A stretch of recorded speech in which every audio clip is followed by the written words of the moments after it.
Hello everyone! So, gagawa ako ng tutorial kasi maraming nag-a-ask ng tutorial about dito sa bouquet na ginawa ko.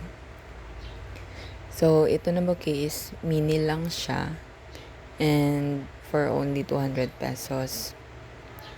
So, we have light pink and green para sa leaves niya. Kukuha muna tayo ng isang fuzzy wire na light pink. Hatiin natin siya into 4 para pang-lock doon sa flower. Bale, dalawang cut. O diba, meron pang scotch tape.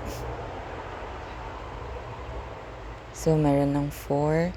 Add tayo ng isa pa. Hatiin lang siya and then cut.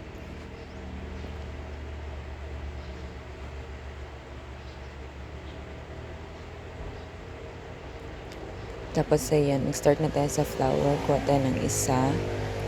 Pag meron kayong ballpen na ganyan, yun yung gagamitin nyo kasi yan yung ginagamit ko. So, iikot lang natin siya into 6 times para yun yung maging petals niya. So, ilalak mo siya. Ikot mo lang ng ganun. And then, tatanggalin, ilalagay yung pang-lock na ginupit natin kanina. Yan.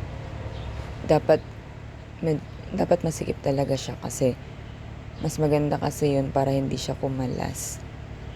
And then, ayan, paghihiwalayin nyo lang siya. Paghihiwalayin nyo lang sila, I mean. Ayan, and then iikot. Panoorin nyo pa yung pangalawang paggawa ko ng flower kasi nandun yung yung kita talaga yung details niya. Ito medyo mabilis yung kamay ko. Ayan. And then, yun, inulit ko yun siya ng ikot kasi masyado pa siyang malaki. Yun yung first na petal niya. Pag medyo malaki pa siya, mas umaangat siya doon sa 5, iikot nyo pa siya ulit para pantay-pantay sila. Ayan, meron na tayong isa. And then, kuha ulit tayo ng isa. Dito, mas maganda na yung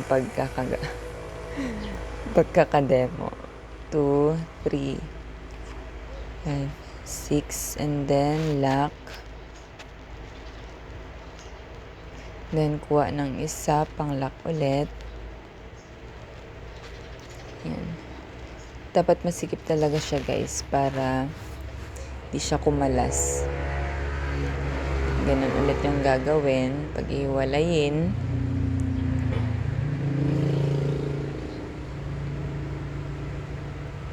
Tapos yung nasa gitna, guys, ipababa lang. Tapos, ikot. Yun. Dapat mahigpit talaga yung pagkakahawak sa pag-ikot ng every petal. Para maganda siya tingnan. Then, ayusin lang. Ayun, inungkit ko ulit kasi mas mataas siya kesa sa ibang petals. Yan. So, meron na tayong another one. Yan, ganun lang ulit yung gagawin nyo. Dito sa may parang cover na ako naglalagay, nag-iikot ng para sa petal niya kasi pag dito sa may gitna ng ballpen is masyado siyang manipis. So, doon, mas maganda yung doon na size sa ballpen na ginagamit ko. Guys, pasensya na hindi ako marunong mag-voice over. This is my first time doing this. So, ganun lang ulit yung gagawin nyo. Ikot. Yan.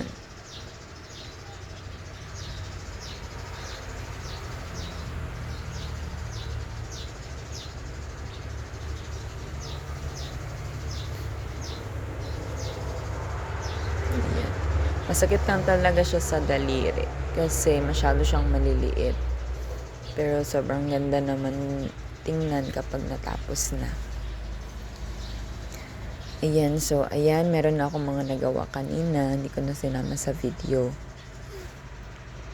Bale, 8 lahat. Yun yung ginupit natin kanina na 2 pieces fuzzy wires na ginupit natin into 4. Yan na sila, 8. And then, para sa gitna, para yung shadow niya sa gitna na pink. Yan yung gamit ko talaga. Kaso, diba, ayaw pa mabuksan. Sige. Kaso, ubos na. So, hindi ko na siya gagamitin kasi hindi na siya masyadong makulay. And then, meron akong nabili sa Shopee. Yan, Miss Lara. Lalagay ko yung link ng Shopee na nabilhan ko sa comment section. Ayan, yung pangatlong shade ang gagamitin ko kasi yan yung same doon sa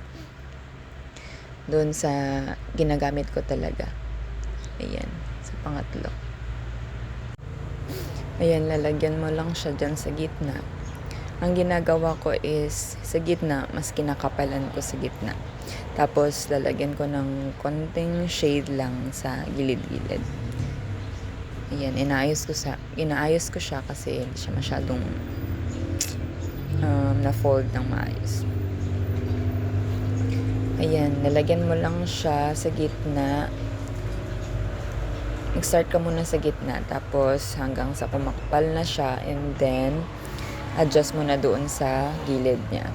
Lagyan mo lang ng konti sa gilid, para meron lang siyang kulay konti. Ayan. So, ayan, panoorin nyo na lang.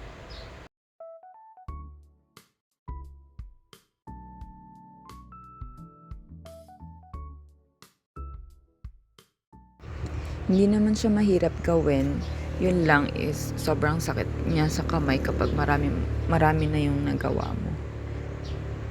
Kasi maliliit siya na flowers. So, kailangan talaga mahigpit yung pagkahawak.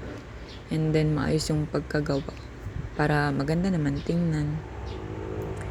Ayan, shade lang. Maganda yung shade na yan na kasi yung una kong nabilis, ubos na sa sobrang dami ko nang nagawa.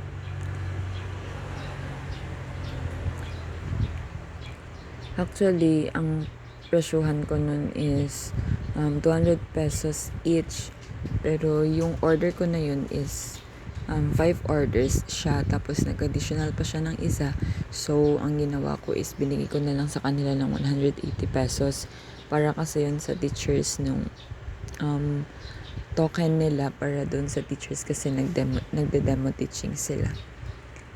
And then, ayun, pinarush nila yung isa pero okay lang, di ko na lang binigyan ng additional charge. So, sa bouquet na yun is nilagyan ko siya ng 17 flowers dun sa mini bouquet ko. 17 flowers, tapos isang dahon. Ayun. Hindi ko na video yung paggawa ng dahon kasi alam nyo naman kung paano gawin yun. So, 2 pieces lang ng fuzzy wire yung nagamit ko. And then, ayun, tapos na. Nalagay ko na lang sa comment section or sa description box yung link ng eyeshadow. Diba, bumibili tayo ng eyeshadow hindi para sa atin, kundi para sa mga bulaklak. So, ayan. Ayan, maglalagay ako ng pearl sa gitna. Kaso, yan na pearl is hindi siya bagay kasi maliit. Naubos kasi yung 5mm ko na pearl. So, hindi ko na siya lalagyan. Sample lang siya. Masyado siyang maliit for me. So, hindi yan ang gagamitin ko. Bibili na lang ako ng bago. Pero dun sa pictures, yun sa mga nauna kong nagawa is 5mm yung gamit ko. Ay, ayan pala, pinakita ko pala yung paggawa ng dahon. Sorry. Dun sa pearl is 5mm ang gamit ko. And, ayun, lalagyan lang siya ng stick glue. Ayusin na yung pagkalagay para hindi siya, hindi lumalabas yung mga puti-puti ng stick glue. Ayan, yan na yung dahon niya. Yan, ikot lang. dapat masikip ang pagkakagawa para naman maganda yung outcome. Ayan, hindi talaga ako makontento until hindi siya mas straight. My God. So, ayan. Yan, okay na. Thank you for watching. Bye!